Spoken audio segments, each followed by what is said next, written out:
It's entitled R1-1. It's the first page, place value. Now, this chart is real good to help explain that. I'm going to write it on the board as well.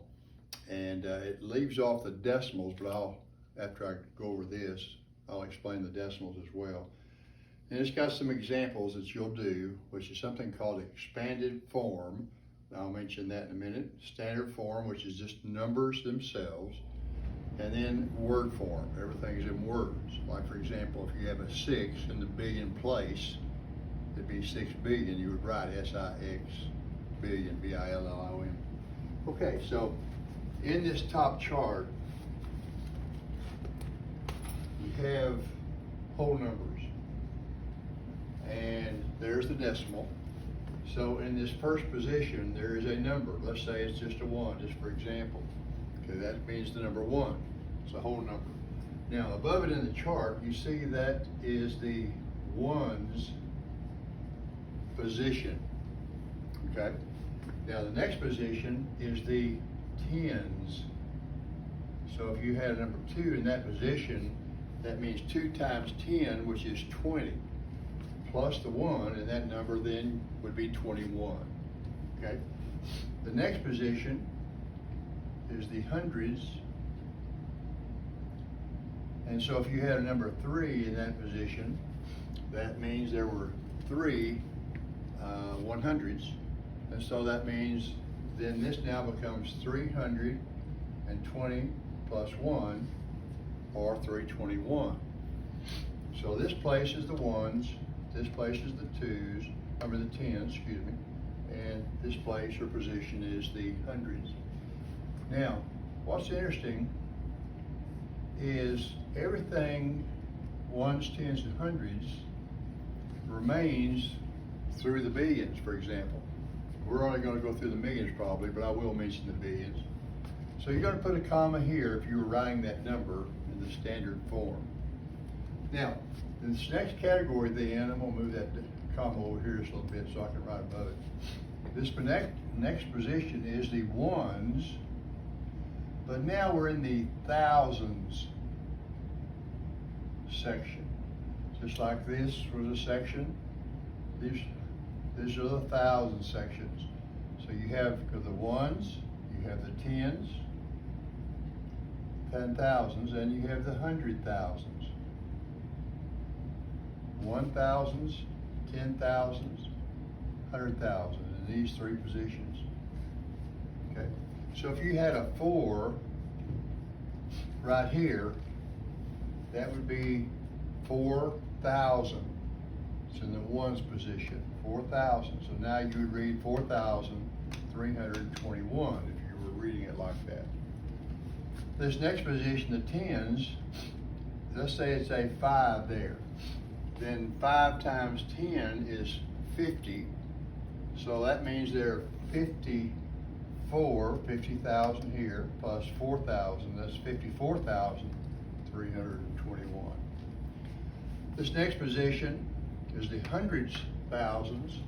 So if you had a 6 there, that means there are 6 100s. And then, so 654,000, and then 321. Now, put a comma here, and we have the same thing as we've done. Ones, tens, and hundreds. 1, tens, and hundreds. But now, we're going to be in the millions section. Okay. So we have the ones, tens, and the hundreds. Okay. So if you had a 7 here, then that would be 7 million, and then you continue reading that to be 7,654,321. If you had 8 in the tens position in the millions, that's 8 times 10, 80 millions. So you have 80 plus 7, 87,654,321,000. Now, if you had a 9 here, for example, it's in the 100 millions position. So 9 times 100 would be 900 million. So you have 900 million, and 87,987,000,000, and so forth, okay? You put a comma here, then you would go into billions. Same thing exactly. If you continue to have the ones, tens, and hundreds, so you'd have the ones, tens, hundreds.